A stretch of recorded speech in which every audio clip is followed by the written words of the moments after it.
So this is the iPhone 8.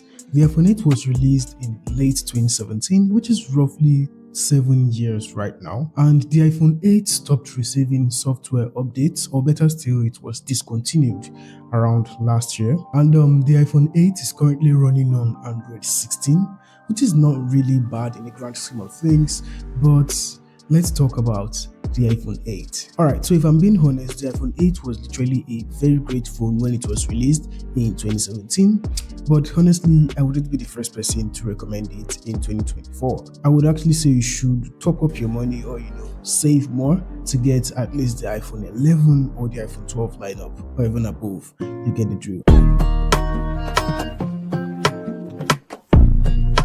The iPhone 8 has a 4.7-inch IPS LCD display, which is known for great reproduction of color and viewing angle. It refreshes at 60 Hz, which is quite basic. And what I mean by basic is that, smartphone devices right now, budget smartphone devices right now comes with at least 60 Hz refresh rate. So it's not really a bad deal. It has 625 nits of peak brightness, and don't get me wrong, this device is a great smartphone if it's used as a secondary device, except you are kind of tight in budget.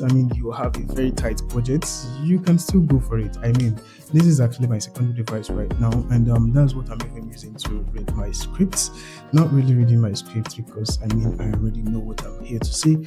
But you know the vibe. I have some bullet points to talk about this review, and that's how I shoot my videos.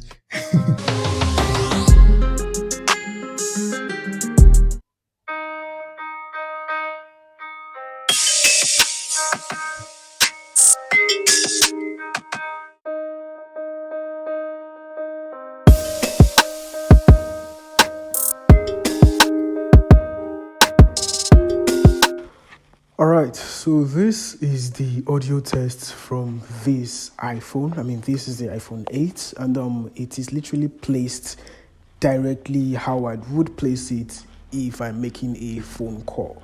So yeah, what do you think about the audio quality or the mic quality from the iPhone 8? Do let me know in the comment section.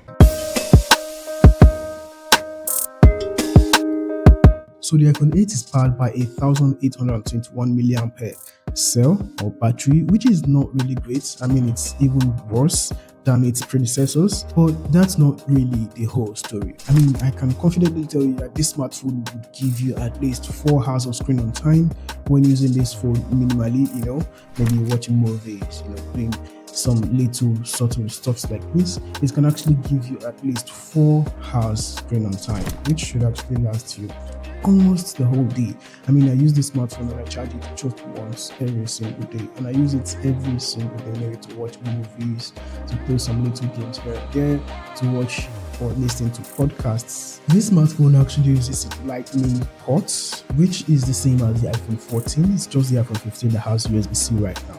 And it's still a very, very great stuff. And this phone is very slim if you are looking at it. Looking at this phone, you can see that it's very, very slim. It's a very, very slim and small phone, which is very great for small-handed users. I am not a small-handed person, but it is very, very, very, very great. Looking at the glass back, this is literally glass. It can actually break. It is very, very dope. And it actually has a single sensor, a single camera on this smartphone with a flashlight, which is not really bad. There's Apple logo.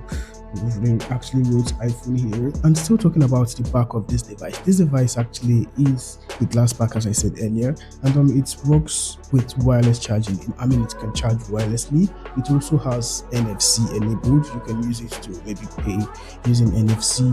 The only downside to this device right now is its outdated feel. It has this kind of outdated design. Looking at its big bosses, you should actually know that this is actually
processing part of this device. The iPhone 8 actually runs on the A11 Bionic chip or the A11 Bionic chipsets from Apple, which Apple actually says it's 25% faster, and smoother than its predecessors.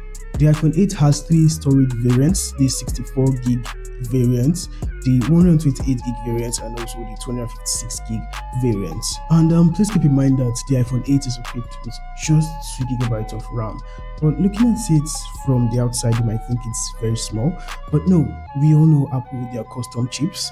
This smartphone is literally very fast. I mean, for the device, it is literally okay. It's not slow at all. I mean, we all know the whole drill. I'm actually an Android fanboy, but looking and using an iPhone, we all know iPhones are literally faster than Android devices. Yeah, let's give that to them. And I guess the last thing I'm going to talk about is its 4G compatibility. Yeah, the network on this device is actually 4G, which is not bad in the grand scheme of things, but 5G is actually out. I'm not even using 5G yet, so it's still a very, very great smartphone in summary. The iPhone 8 is a very, very great smartphone, especially if you're using it as a secondary device. But when using this smartphone as a daily driver, it would actually have its own caveats.